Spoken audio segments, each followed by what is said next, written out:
안녕하십니까. 인생성형가 정영기입니다. 여러분의 인생을 얼굴을 성형하듯이 멋지게 성형하는 사람입니다. 그렇게 도와서 여러분과 저가 인생을 바람직하게 누리기 바랍니다. 오늘은 노후 준비를 하는데 장애물이 뭐가 있는가 세 가지만 한번 들어보겠습니다. 우리가 나와 현실을 직시하는 것이, 냉정하게 나와 현실을 바라보는 것이, 그것이 인생성형에서 가장 중요합니다. 그런데 똑바로 나를 바라보지 못합니다. 저도 환갑을 훌쩍 넘었는데도 내 인생을, 나를, 내 자녀와 우리 가족을 냉철히 못 봅니다. 이렇게 집안도 제대로 못 보는데 현실, 세계, 국가, 그건 역시 제대로 못 봅니다. 그래서 늘 공부를 합니다. 신문도 한 7개 구독하면서, 그리고 유튜브를 통해서, 책을 통해서 제 경험에 비추어 봐서 또 반성하고 또 반성합니다. 여러분 어떻습니까? 젊을 때 생각한 대로 삽니까? 지금 60대를 넘은 노인 세대에 들어가는 사람들, 젊은 세대에 꿈꿨던 것처럼 사는 사람 100에 한 명도 안 될 겁니다. 그처럼 나와 현실을 모르기 때문에, 그리고 다가오는 미래를 더욱더 모르기 때문에 우리는 노후에 어릴 때 또는 중년 때 꿈꾸던 대로 살지를 못합니다. 그래서 노후 장애물, 요약하자면, 한마디로 말하자면은 나와 현실을 제대로 못 보는 겁니다. 나와 현실을 직시하는 사람은, 한마디로 주제 파악을 제대로 하는 사람은 인생 성형을 잘 해왔을 겁니다. 그 사람은 노후가 말년이 태평할 겁니다. 그런데 대부분 못 그러거든요. 그러니까 한번 여기서 봅시다. 첫째, 믿지 마. 믿지 마. 3J. 무엇을? J로 시작하는 세 가지를. 정보, 자식, 심지어는 기억, 그 다음 니은이죠. 자신마저도. 이거 믿으면 안 된다는 거예요. 어떻게 나를 못 믿냐? 여러분들 그럼 어릴 때 꿈꾼 대로 삽니까? 여러분들이 얼마나 과도한 꿈을 꿨습니까? 얼마나 헛된 꿈을 꿨습니까? 그런 열망을 지녔기 때문에 여러분이 바라는 대로 지금 살지 못하잖아요. 그런다면 자식 못 믿을 것이죠. 자식 마음대로 됩니까? 세상의 재벌들도 대통령들도 마음대로 못한 게 자식입니다. 정부 어떻게 믿어요? 못 믿어요. 왜 정부는 못 믿느냐? 자, 인구 구조 때문에 못 믿습니다. 지금 현재 상태의 복지를 지속할 수 없습니다. 그리고 국가는 이제 기승전결로 따지자면 전 넘어서 결기로, 즉 침체기로, 하강기로 접어들었습니다. 이거 되돌리는 거 쉽지 않습니다. 이번 정권에서만 해도 몇백조의 국가 부채를 지고 있다고 하는데 어떻게 이것을 감당할 수 있습니까? 더군다나 인구 구조가 현재보다 훨씬 더 취약한 쪽으로 가는데 어떻게 되는데요? 19년 3월 현재로 인구를 보면은 영세가 천자리에서 반올림하는 겁니다. 31만. 그 다음에 30세는 63만. 그 다음에 60세는 79만입니다. 보세요, 인구 구조를. 자, 60세 이상을 떠받쳐야 되는데 69세 이상이 지금 딱 이 숫자만 보더라도 79만인 거예요. 제가 작년에 61세 넘었고 올해 이제 제 생일이 늦으니까 12월 넘으면 62세입니다. 오빠는 개띠. 제 또래들이 이렇게 많아요. 아직도 한 100만 명 이상이 출생했는데 80만 안팎이 살아있는 거예요. 그런데 지금 태어나는 사람은 31만이라니까 이제 그걸로 더 떨어졌어요. 이게 19년 3월 현재니까. 그리고 그 중간에 있는 30세가 63이에요. 그러면 30세, 40세가 지탱한다 하더라도 인구를 보세요. 60세 이상. 이렇게 노령화, 고령화되고 있는데 주변을 보세요. 유치원이 많은가, 노인 주간 또는 요양 또는 그 치매 전문 또는 장례식장, 예식장이 많은가 장례식장이 많은가 보세요. 저도 이 전주 살지만 65만 인구 중에 노령화된 사람이 훨씬 많고, 제 고향 진안 같은데 시골에 가면 다 50대 이상, 태반이 60대 70대 이상입니다. 그런데 그런 사람들이 계속해서 더 늘어나는데, 인구는 젊은 인구가 계속 줄어드는데, 이 인구 구조에서 어떻게 현재 상태를 유지합니까? 재벌들이 계속 나옵니까? 세금 내는 사람이 계속 나옵니까?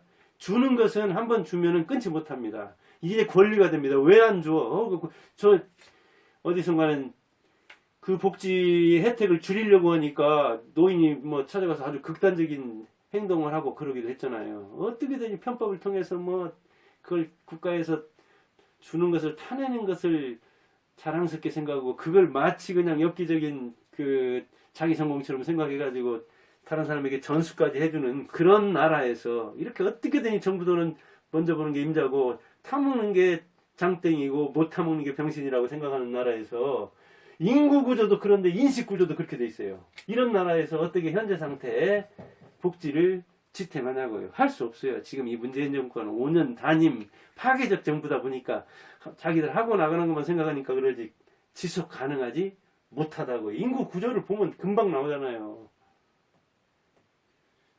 피라미드가 아니라 역피라미드로 가는데 복지를 지탱할 수 없습니다. 자식은 어떻습니까? 자, 저는 30대 안팎 자녀를 둘 두고 있고, 우리 어머니는 80대로서 50대에서 60대에 해당되는 사람을 자식을 6명 두고 있습니다. 자, 80대, 저는 60대, 그리고 자녀는 30대. 비근하지만 정확히 거의 파악하고 있으니까 우리 집 예를 들어보자고요. 믿을 수 있는가? 우리 부모 지금 80대 초반. 그런데 자식들이 6명이에요. 그리고 손자들은 10명도 넘어요. 그 손자들이 용돈 줄 리는 없죠. 자식들이 용돈 주는 것, 그 다음에 국가에서 이전하는 거죠. 노령연금인가? 그 30만 원이던가요? 그 다음에 그때 제가 학원 할 때여가지고, 김대중 정권 국민연금 시작할 때 아주 소액을 넣어가지고 그것도 자식 한 명복 이상은 해요. 그러니까 국민연금, 그 다음에 노령연금, 그 다음에 자식들이 주는 용돈, 고추라든가 뭐 수박이라든가 이제 동생 농사 질 때 도와가지고 그렇게 합니다. 되게 우리 부모가 아니라 국가 이전 소득이, 한마디로 이야기해서 그 노령연금이라든가 기초생활하는 사람들에게 기초생활수급이라든가 이런 것 저런 것이 대체적으로 해서는 자녀들이 주는 용돈보다 더 많습니다. 국가 이전 소득이. 국민연금 뺀다 하더라도 우리 집은 뭐 아마 그렇진 않을 거예요. 노령연금 타는 것보다는 자식들이 더 준다고 하는데, 근데 자식들도 생각해 보세요. 우리 부모한테도 줘야 되면 자기 처가도 있고 그러잖아요. 근데 워낙 밀려니까. 그러면 그렇게 10만원, 20만원 주는 게 그게 간단합니까? 그렇게 간단하지 않아요. 우리 집을 뭐 표준 삼을 수는 없지만 뭐 그렇게 또 한은 아닐 거예요. 아까도 얘기했듯이 국가 이전 소득이, 즉 국가에서 주는 그 어떤 그 조건을 안 걸고 그 소득이 자식들이 주는 용돈보다 많아서 자식들 중에는 용돈 못 주는 사람이 매우 많습니다. 제가 어디 통계에서 봤는데 뭐 10원 한 푼도 안 주는 사람이 한 반절 넘던가. 그렇게 자식들 삶도 고단해요. 그래서 이제 어머니 아마 뭐 80에서 한 100만 원 소득 될라나, 100만 원 안팎 소득이 한다고. 어머니 혼자 계시니까 그렇게 삽니다. 농촌에서. 그 대신 이제 그 뭐 음식물이라든가 이런 것 저런 것은 이제 작은 텃밭이라든가 이런 것을 가꿔서 그런 걸 사 먹진 않죠. 그런 건 자급자족을 하죠. 농촌 사람이 도시 사람에 비해서 그건 자 유리하죠. 집 같은 것도 마찬가지고, 집도 자가가 있으니까 월세나 이런 것처럼 앉을 수 있죠. 그런데 노인들 상태를 보면 어떤가? 이렇게 국민연금을 받는 사람도, 국민연금은 그 19년 현재로서 평균 52만 원입니다. 국민연금은. 평균이 국민연금은 52만 원이고 공무원 연금은 237만 원으로 나와 있네요. 국민연금보다도 뭐 거의 5배 안팎 되죠. 공무원은 평균 237만 원. 그리고 국민연금은 이 밑에고, 저도 이것보다 못 받고 우리 어머니는 이것보다 태부적입니다. 그래요. 이렇게 받는데, 이런 그 공무원이다 그러지 않겠지만 국민연금 받는 사람들은 자기 자가도 없어서 집도 없어가지고 월세나 이 전세금이 부족해서 국민연금을 그 담보로 해가지고 대출을 받는 사람이 이렇게 질비해야 돼요. 여기 나와 있죠.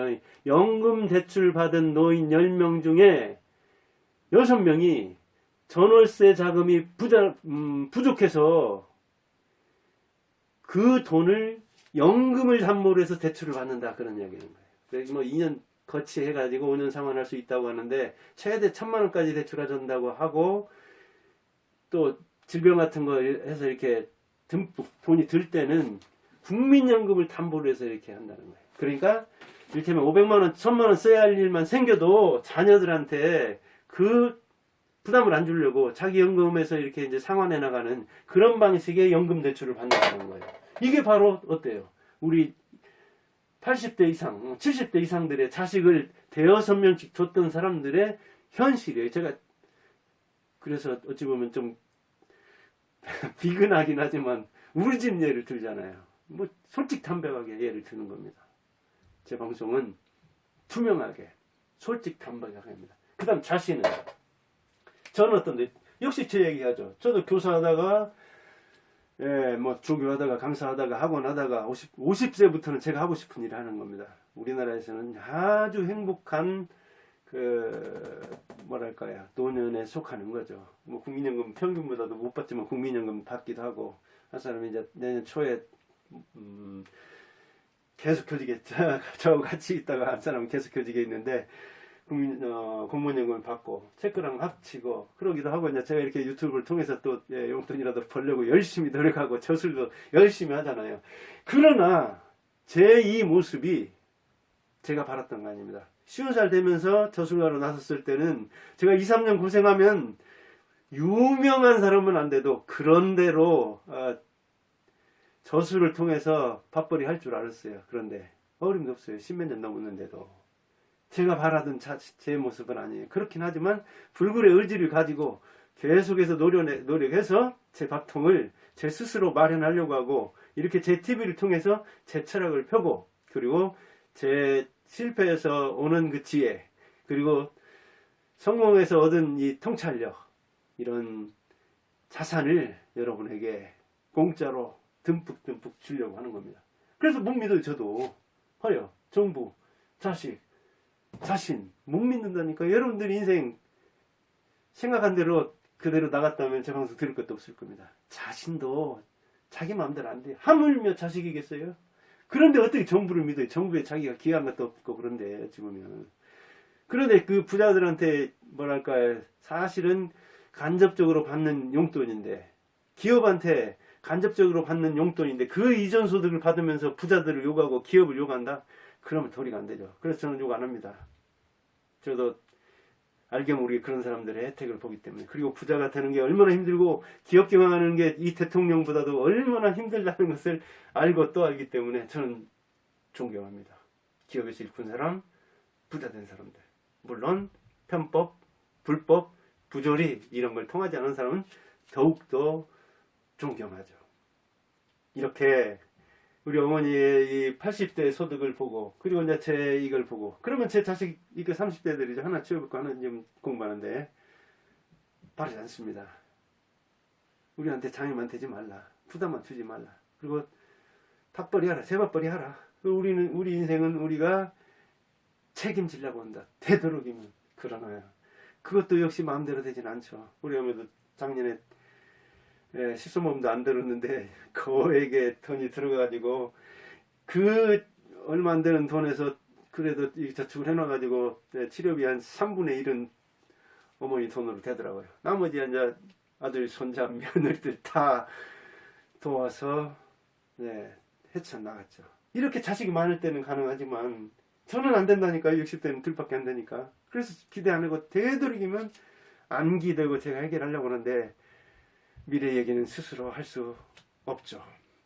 아무튼 바라는 노후 자금은 뭐 얼마다 많이 이야기를 하고, 현재 지금 노동 근로자들 정규직 비정규직 다 합쳐서 받는 사람들의 그 평균 임금은 270만 원 이각입니다. 그런데 자기 노후에 지금 근로하는 사람들이 받는 이 정도를 받겠다 하는 것은 뭐 일부 공무원이라든가 이런 사람 빼놓고는 연금을 이렇게 타는 사람은 드물 겁니다. 물론 개인연금도 들고 이리저리 그 돈 나오는 루트를 마련해 놓는 사람 가능하겠죠. 또 부동산을 통해서 부를 축적하고 그런 걸 통해서 그 가능한 사람도 있기는 하겠지만 드뭅니다.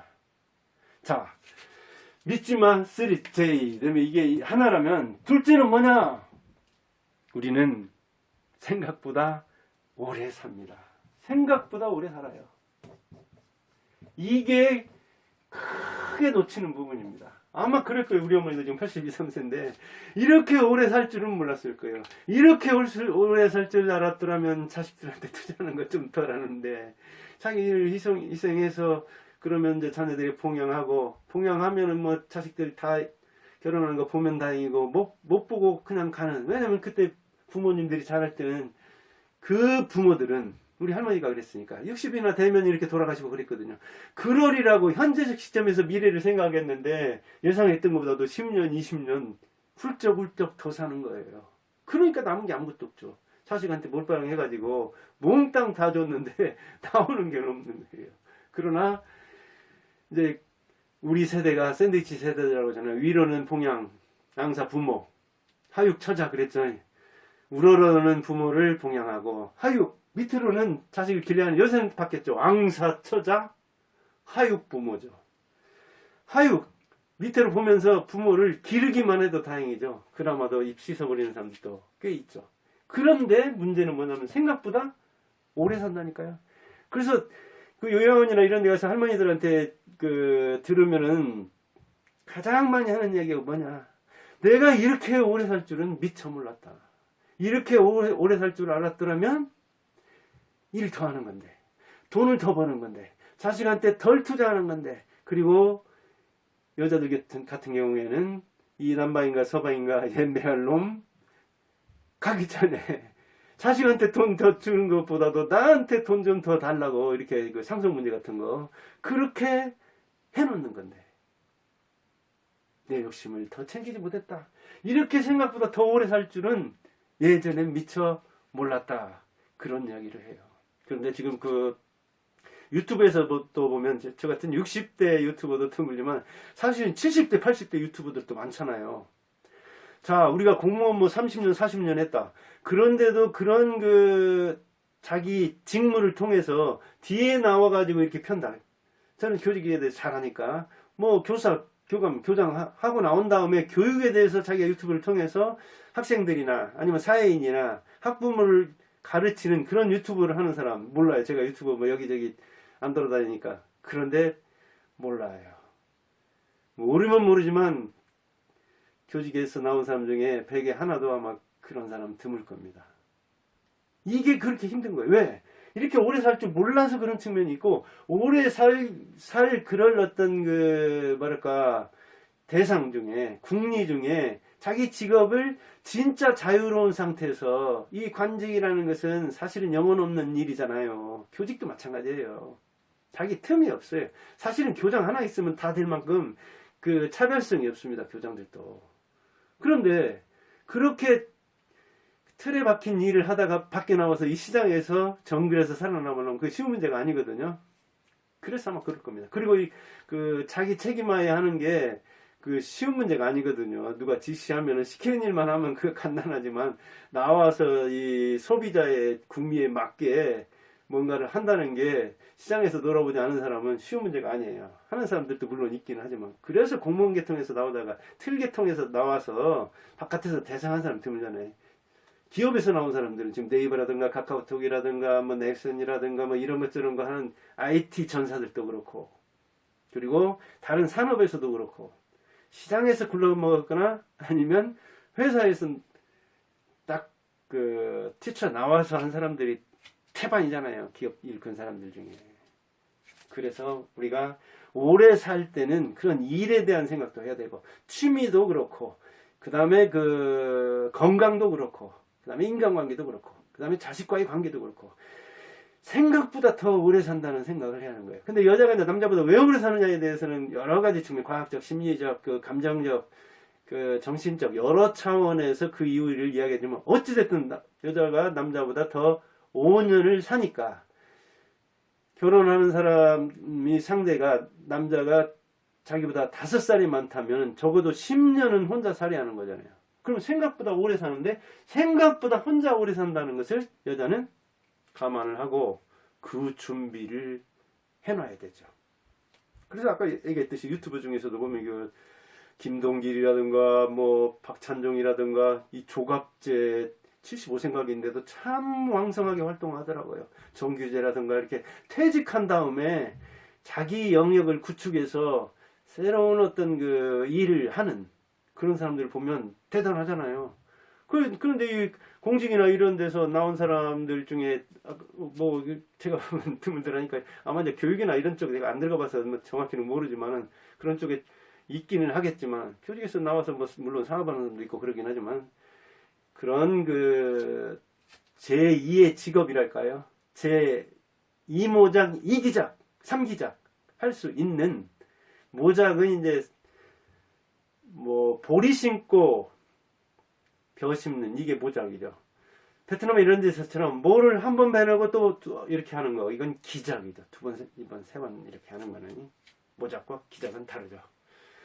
그래서 내가 이렇게 오래 살 줄 몰랐다 하면서 부담이 되게 자녀들에게 부담이 되게 그리고 나는 이렇게 오래 살 줄 몰랐기 때문에 너희들한테 다 줬다. 그러니까 나한테 이렇게 책임지라.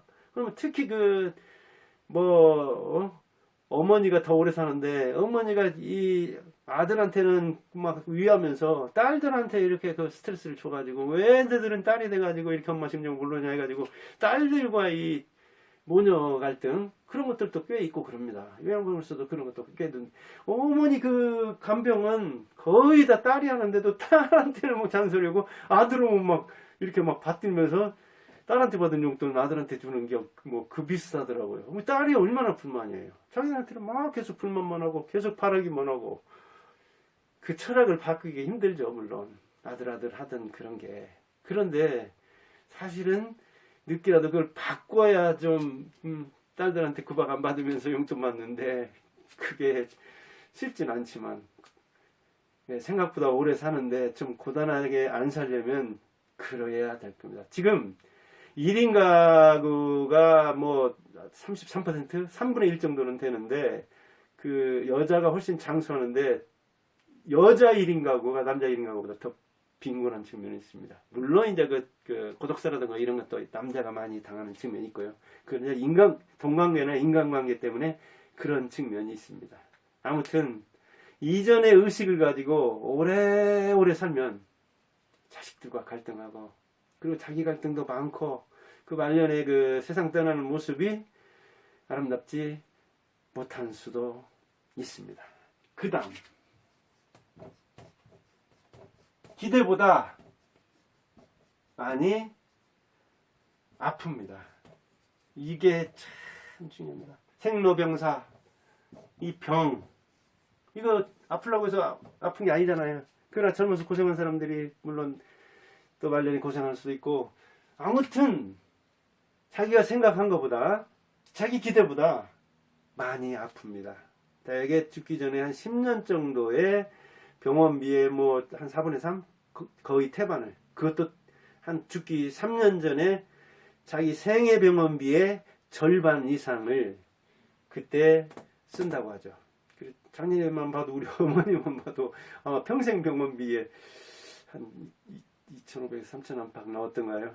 근데 이제 출산보험도 없고 그러니까 한 800 안팎인가를 그 몇 년 모은 걸 아마 그러더라고요. 나 이것밖에 없다.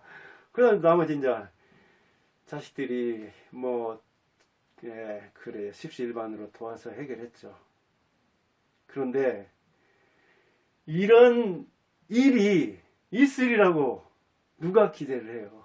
그렇게 거액 들어가는 돈이나 아니면 누워서 몇 년 보내는 인생 50대부터 일고 와상 환자로서 병상에 누워서 지내는 사람들 그럼 누가 이렇게 겨우 그 휠체어에 앉혀가지고 이렇게 그 산책하고 그런 사람들도 또 있고 그러더라고요. 그게 몇 년인 거예요.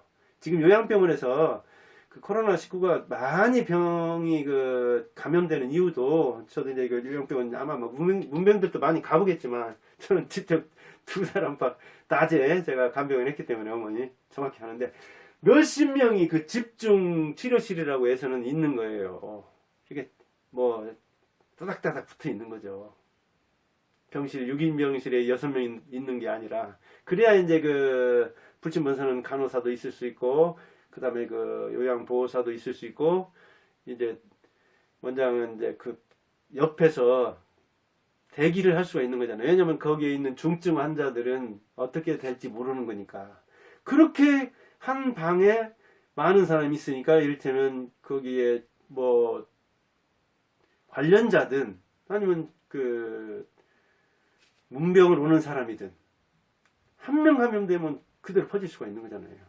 그 공간에 같이 있으니까.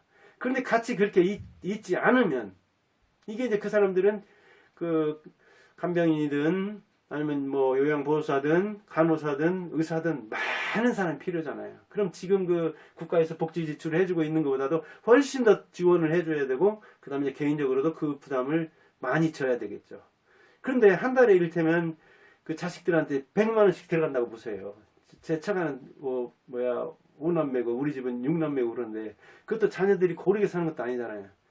아무튼 고르게 산다 어쩐다 하더라도 병원에 그렇게 계속해서 병원비가 한 달에 이를테면 100만 원씩 들어간다. 거기 이제 간병인도 있어야 되잖아요. 그래서 하나 앞에 그렇게 뭐 20만 원, 30만 원씩 내야 한다고 해보세요. 이게 자기 자녀도 키워야 되는데 자기 노후도 준비해야 되는데 쉬운 문제가 아닙니다. 위로 나가고 자기 준비로 나가고 그다음 밑으로 나가고. 그래서 기대보다 많이 아프다는 걸 생각해야 되는데 많이 아프다는 것을 예상 안 했다가 그렇게 아프게 되면 이 오래 앓는 사람 중에 자기 목숨을 스스로 버리는 사람이 많이 나오는 거죠. 아주 안타까운 거죠. 존엄사를 해야 되는데 고독사를 한다든가 병사하게 생겼으니까 자연사하게 생겼으니까 내가 이렇게 무의미한 이 목숨을 누려서 뭐 하랴. 그리고 이제 요양병원이나 이런 데 저런 데 가니까 요새는 종합병원에도 그렇고 그게 많이 그 붙어있더만요. 그 자의에 의한 연명치료 안 하겠다는 거 그렇게 읽어보니까 그래서 이걸 미리 해놓는 게 의의가 있겠구나. 왜냐면 사실 참 그 아픈 사람으로서는 안타까운 일이지만 그 전혀 못할 일이고 실제적으로 그 의미 없는 연명을 계속하는 게 총체적으로 볼 때 그게 이익이겠느냐 그런 차원에서 스스로 선택해서 아주 많이들 하고 있죠. 그리고 이렇게 되다 보니까 이 우리나라 노인 빈곤율이 OECD 좋아하죠. 초1위입니다. 그것이 노인 빈곤율과 그 다음에 노인 자살률이 또 1위거든요. 이게 직결되는 게 아니냐. 경제로만 이렇게 직결할 수는 없지만 그 연결성이 매우 강하지 않느냐. 저도 그렇게 봅니다. 그래서 가난한 사람이 건강관리도 못하고 그러다 보니까 그 사람이 오래 아픈데 병원비를 대기는 힘드니까 이게 매우 힘들어지는 거죠. 그래서 자녀들도 아예 이제 그것을 아예 좀 안타깝지만 그냥 이렇게 연락이 서로 안 된다든가. 그런데 자기는 자식만 보고 살아왔는데 말년에 그러고 그 자기 목숨을 스스로 버리고 갈 때는 더군다나 이런 병원비나 이런 것 때문에 참 못 잊을 일이죠. 그 사람도 하늘나라에 가서 못 잊을 일이고 자식도 이 지상에서 못 잊을 일이죠. 그래서 우리가 노후 장애물은 이렇게 세 개로 나눠볼 수 있는데 이게 제 생각입니다. 이것들을 현실을 직시하고 그 다음에 나를 제대로 알아서 이런 일을 되도록이면 안 당하도록 해야 되는데 다시 정리해서 이야기하자면 믿지 말자 3J 정부 자식 자신마저도 자기 인생 자기 마음대로 안 됩니다. 누가 아파서 아픈 사람이 어디 있어요. 실패하고 싶어서 실패하는 사람이 어디 있어요. 말년에 그렇게 빈곤하게 살고 싶어서 사는 사람이 어디 있어요. 자식들과 첩지고 황혼에 그렇게 이혼하는 사람 그 사람이 그런 삶을 원했겠어요? 그러지 않았어요. 대부분. 그래서 자신마저도 못 믿는다는 걸 생각하고 절제하고 또 절제하고 전략하고 또 전략해 놔야 됩니다. 우리는 생각보다 오래 사니까요. 거기서 생기는 문제가 많아요. 생각보다 오래 살아서. 아예 어떤 사람은 80까지만 산다는 걸 생각하고 80세 이후에 노후 준비에 대해서는 생각도 안 하는 거예요. 그런데 우리 생애 주기가 어떻게 된다고 했어요? 생애 주기가. 자, 30까지는 아주 그냥 간략하게 나눠버려요. 30까지는 적자예요. 그 다음에 여기서 60까지 겨우 흑자예요. 근데 이 60 이후는 또다시 적자예요. 그러니까 30에서 60까지 30년 벌어서 90까지 산다면 60년을 살아야 돼요. 그러면 자식들 키우면서 자기 그 흑자 기간에 자기 30년 부모가 키웠던 시대만큼 벌어서 자식한테 투자한다 하더라도 그 다음에 또 60대 이후 자기가 살 것 준비해야 되는데 이게 쉽겠냐고요. 그래서 30에서 60까지는 이때 살 때는 내가 이렇게 오래 살리라는 생각을 안 해요. 그리고 내가 노후에 그렇게 너무 그러니까 긍정도 하지 말라. 너무 부정도 하지 마라. 현실을 똑바로 봐라. 현실을 냉혹하게 직시하라. 그러면서 우리는 기대보다 많이 아프다. 우리가 생각하는 것보다도 많이 병원비를 지불하고 간다. 그런 생각을 하면서 이런 장애물을 직시했으면 문제를 알았으면 이 문제에 어떻게 대응해야 하는 것은 그냥 나오죠. 아까도 얘기했지만 절제, 절약. 그 바탕 위에서 많이 벌어놓으면 좋죠. 왜? 자기 쓰고도 자식까지 줄 수도 있고 아니면 사회나 다른 자기가 아주 원한 맺혔던 곳에 이렇게 줄 수도 있잖아요. 베푸는 자가 더 복이 있나니. 대들기만 많이 벌어서 사회에 많이 베풀면 자기도 복을 받고 자식도 복을 받을 겁니다. 오늘은 이렇게 노후 준비하는데 뭐가 장애물이 되는가를 알아서 봤습니다. 이런 걸 토대로 해서 여러분의 인생을 멋지게 성형하기 바랍니다.